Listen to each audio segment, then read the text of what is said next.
Halo teman-teman semuanya, selamat datang kembali di channel ini. Jumpa lagi dengan saya Vicky Himpong. Semoga kalian semuanya selalu dalam keadaan yang sehat. Kita akan segera untuk membahas tentang berita bola terbaru, tentang timnas Indonesia dan kejadian yang ada di sekitarnya, dan tentang bagaimana seorang pengkritik yang hari ini menjadi buah bibir para pecinta sepak bola tanah air, dan menjadi banyak kesalahan timbul terhadap orang ini. Siapa dia? Kalian tahu ya. Kita akan segera membahas videonya. Inilah perbedaan Sintayong dan Toel. Sintayong juru taktik, Toel juru kritik. Aduh, lucu ya teman-teman ya. Kenapa nggak bisa play ini? Oh, ya dalam tanda kutip saya menggunakan istilah sangat dimanjakan. Uang atau apa nih? Ya perlakuan, fasilitas, support, Ya kalau dukungan. memang dia hebat kenapa enggak? Bukan soal hebat, yang justru harus menunjukkan hebat tuh bukan soal hebat, soal kamu iri, Toel. Kamu iri, kamu sakit hati karena STY mendapat banyak pencapaian, kemudian karena banyak pencapaian itu dia mendapatkan bonus dan Anda tidak. Karena Anda hanya taunya mengkritik. Apa ini teman-teman ya? Sintayong pilih Bambang Pamungkas bantunya latih timnas Indonesia kualifikasi Piala Dunia 2026. Benarkah? Setuju sih kalau ini benar-benar terjadi. Saya sih setuju-setuju aja ya teman-teman ya. Coach Fahri Husaini viral di media IRA. Ya, kalian nggak salah denger nih. Coach Fahri Husaini, pelatih kebanggaan Bung Handu ini diposting oleh media besar IRA bernama IRA iPro Player. Media IRA ini terheran-heran dengan apa yang dikatakan Coach Fahri soal pencapaian Sintayong bersama timnas Indonesia, baik yang senior ataupun U23, semua dianggap biasa-biasa aja. Media IRA menganggap apa yang dicapai oleh Sintayong kemarin itu bersama timnas Indonesia adalah hal yang baru dan luar biasa, kemajuan yang pesat bagi timnas Indonesia. Tapi ternyata Coach Fahri menilai kalau pencapaian ini adalah hal yang biasa-biasa aja.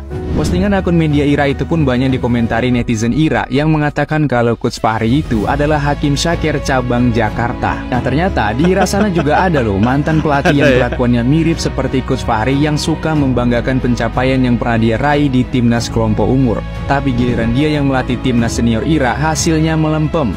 Banyak netizen IRA yang komentar dan bilang kalau Coach Fahri ini Hakim Syakir cabang Indonesia. Jadi guys, ternyata di IRA ada yang sepemikiran nih sama Coach Fahri. Kira-kira IRA berminat nggak ya? Ya, bikin malu ya teman-teman ya. Dibicarakan oleh media Irak, media asing, tapi dalam hal kedengkian dan iri hatinya. Bukan kebaikannya, bukan prestasinya yang dibicarakan, tapi sikapnya yang seperti itu. Itu kan bikin malu ya teman-teman ya.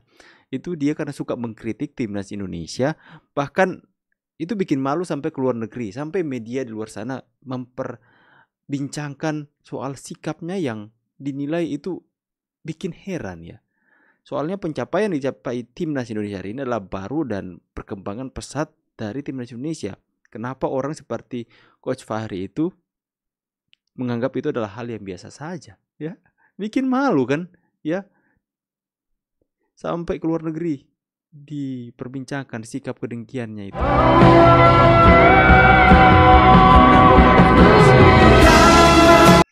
Oke, di sini Hernando klarifikasi.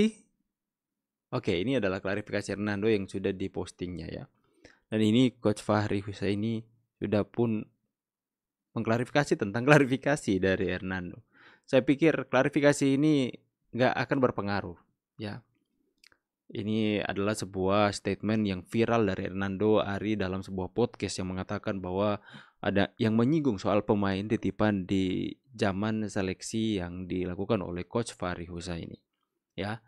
Dan itu sudah keburu dimakan oleh netizen dan sudah sangat viral.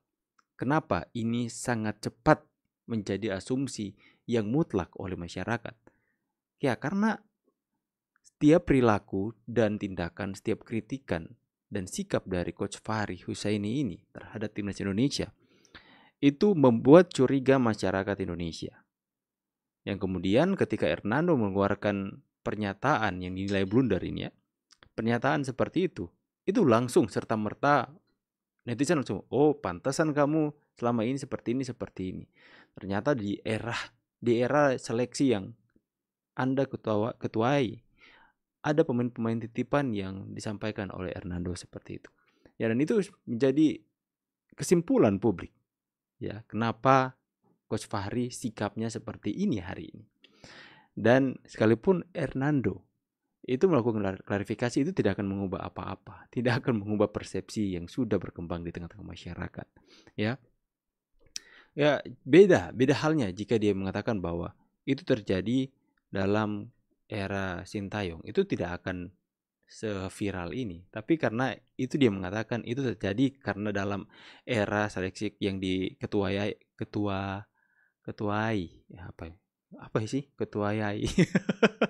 yang dipimpin oleh Coach Fahri yang selama ini vokal kritik soal timnas Indonesia. Makanya orang langsung menelan itu mentah-mentah tanpa perlu ada klarifikasi ya. Oh itu lo gue lihat makin ngaco ya. Ini tadi malam ada pertemuan di siaran Metro TV ya. Ada Toel, ada Koci, dan yang memandu adalah seorang Hotman Paris. Tapi menariknya, si Toel ini bikin satu statement yang aneh banget. Si Toel ini mempermasalahkan Nathan Choaon yang kembali ke Qatar untuk membela timnas U23 di perempat final lawan Korea. Jadi dia tuh mempermasalahkan kayak Erick Thohir enak banget ngebantu Sintayong untuk memanggil kembali Nathan. Dan Toel bilang, ya kalau kita mau ngetes Sintayong tuh harusnya dites tanpa Nathan dong, menggunakan materi pemain yang ada.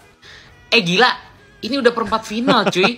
Ini perempat final dan lu masih mau ngetes. Gila ya?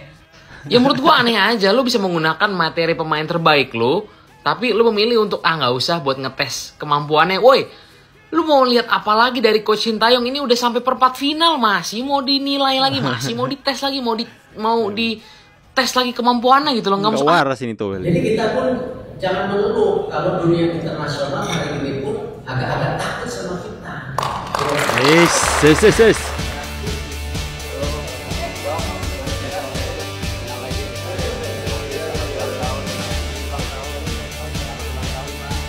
Ulang tahun PSSI ya, selamat ulang tahun pada PSSI. Kalian tuh ada yang nyadar gak sih? Bung ini juga, bukan Bung ya, Coach Wotae. Terus Bapak ini, Bapak halo Pak. Itu tuh mereka kayak gimana ya? Kalian tuh udah nyadar gak sih? Kayak mereka tuh punya satu ambisi yang sama gitu loh, yaitu gak mau Sintayong bertahan. Gila ya, kalau kita sebagai penikmat bola beneran, sebagai pencinta timnas yang lihat prestasi timnas sekarang yang melejit, yang gak pernah dicapai sebelum-sebelumnya, lu pasti harusnya seneng dong, ya gak sih? Tapi kok orang-orang ini malah gak suka gitu loh. Oh ya lupa orang ini juga, kenapa gak suka gitu loh. Gue yakin masalahnya bukan naturalisasi guys. Karena waktu zamannya Coach Simon timnas kita juga isinya udah naturalisasi. Tuh, Alberto Goncalves, Otavio Dutra, mana orang Indonesianya? Tapi zaman ini mereka nggak ada tuh ngoceh-ngoceh, ngomong-ngomong, nyinyir-nyinyir nggak ada. Tapi sekarang pas timnas kita lagi bagus, mereka nyinyir gitu loh. Gue makin yakin deh ini ada agenda terselubung ya. Ayo, buka. Terselubung. BTW, gue jadi takut deh guys kalau ngebahas-bahas ginian karena nanti takut dijebret-jebret gue ya. Tolong, yang penting gue mengaspirasikan suara kalian. Tujuan kita satu kok, kita cuma pengen timnas kita jago, kita pengen timnas kita berada di level tertinggi, itu doang. Urusan gue kenapa-napa mah gak usah dipikirin guys, slow aja. Yang jelas gue pengen orang-orang ini segera membuka apa yang sebenarnya mereka agendakan terkait dengan kritik-kritik mereka kepada Sintayong, oke? Tahu anak nggak sebelumnya? Ya tahu. Siapa? Cuma lagunya gue nggak tahu. Ini siapa? Ya penyanyi lah. Gimana bro? Kenapa dia pakai begitu bro? Coba bro. Orang itu meremehkan publik sepak bola. Jadi publik sepak bola itu hardcore, different cake. Ultras dalam arti mereka nggak peduli dengan politik, dengan entertainment, dengan apa enggak. Bola is bola. Don't touch our area. Gitu. Nah kalau masuk dengan lagu-lagu yang nggak ada korelasinya, ngamuklah mereka. Tapi kan sebenarnya lagu pertamanya itu kebiar-kebiar kan? Yang di akhir pertandingan. Iya. Itu masih boleh nggak? Ya jadi sebenarnya tuh kebiasaan Ultras itu di terakhir itu pemain itu ada di lingkaran tengah. Betul. Mereka nyanyi. Kalau enggak Indonesia Pusaka, Bagimu Negeri, itu yang Tanah Airku. Tidak kelupakan itu, nyanyi bareng-bareng lah. Iya. Indonesia Pusaka ya itu juga. Indonesia Pusaka. Nah ini kan pas mereka udah siap nyanyi, kan biasanya nggak pakai musik tuh, bener-bener sama penonton doang. Dinyanyiin lah biar apa namanya memang apresiasi gitu. Terus kebiar-kebiar kan, terus pakai band gitu kan. Nah, pemain bingung Iya. Penonton bingung gitu. Panitia stres. Terus kan ada klarifikasi juga udah kan panjang kan. Jadi ya tahu deh kalau menurut lo. Tapi kalau nyanyi lagu Rindu gimana? Ya itu kan kalau penjelasan dia kan dia minta turunin tuh lagu itu. Iya. Tapi katanya nggak ada larangan kan. Ini kan sebuah ritual yang coba diganti lah. Mungkin dimodernisasi atau dimodernisasi. Enggak, tapi nggak bisa. We do not accept that. Hal kayak gitu, don't do that dalam sepak bola. Tahu Anang nggak sebelumnya? Masih aja bahas soal Anang. Ya, jumpa lagi dalam Jasa Y. Kita selebrasi dulu. Indonesia akhirnya tembus ya coach ke ronde ketiga Piala Dunia. Keren dong musiknya dong. Keren banget. Gue bingung aja ada orang nggak happy coach. Gue juga nggak ngerti. Iyalah gila. Gue nggak ngerti. Towel bilang aja. Bahkan banyak teman-teman gue yang di Belanda yang fans FC Utrecht lah, yang kenal beberapa pemain Shane, masih selamat. Si Ivar, ya kasih selamat, bilang keren mainnya Belanda. Temen gue Belanda yang di Indonesia juga bilang luar biasa pencapaian ini. Gue nggak ngerti juga. Lu kalau tapi itu kan minoritas, sangat kecil. Iya, tapi mengganggu lah. Lo kalau orang biasa nggak apa-apa lah. Kalau lo public figure gitu yang ditonton orang, menurut gue sih ini kita bicara kepantasan tentang nasionalisme. Lu boleh nggak setuju dengan Plate, lu nggak boleh nggak setuju dengan Erick Thohir atau siapa. Tapi kalau Indonesia ngegolin, happy dong. Happy Indonesia dong. menang, happy dong. Itu merah putih, itu Garuda yang menang. Betul. Lu mau lu apa gitu? Dengan kalimat kayak menang Piala Dunia aja, ya Allah. Nggak mungkin lah kita. Gue sepanatik-fanatiknya, gue pastikan nggak mungkin lah Indonesia menang Piala Dunia, bener nggak? Iya. Realistis saja lah kita. Realistis saja lah. Tapi harus kita selebrasi. Kita harus apresiasi karena yang kita capai sekarang 5 tahun yang lalu atau 6-7 tahun yang lalu, orang nggak akan berpikir bahwa kita sudah sejauh ini. Dengan pemain yang nggak dikenal orang di dunia lah kasar yang gitu. Dengan pemain biasa aja kita bisa mencapai itu, nggak ada yang mikir. I mean, lu bisa menang di U23 lawan Australia, lawan Korea, kapan itu terjadi? Lawan Jordan. Hanya di zaman Sinteyong, Pak Erik. Hanya di zaman Sinteyong, di zaman Pak Erik. Nah, kita harus apresiasi itu bahwa kita pernah kalah lawan Irak, bla bla. So what? Hasilnya kan nggak mungkin kita menang terus, itu kan nggak make sense. Justru orang-orang itu nunggu kesempatan pada saat kita kalah dinyinyirin. Padahal nggak mungkin lah, nggak make sense kita harus menang terus. Betul. Dan coach dulu itu kita itu menang lawan Singapura juga happy, lawan Timor Leste, lawan Brunei gitu. Jadi sekarang lo bayangin lo, kita sekarang satu negara dari ASEAN yang lolos. Cuman Indonesia. Begitu juga yang kemarin AFF semifinal. Lo gila, yang lain nggak ada gitu. Menurut saya sih. Semifinal Asia ya. Asia loh. Hampir lolos Olimpiade. Itu kita masih nggak di-appreciate, nggak ngerti juga gua. Ya sudah, biarlah. Biarlah. Jadi menurut gue sih kita boleh berbeda pendapat lah. Iya, betul. Semua orang beda pendapat. Bebas. Oke. Coach, kita lihat apa pemain-pemainnya. Ini masih ada isu. Wah, ini pemain asing. Bukan, ini diaspora.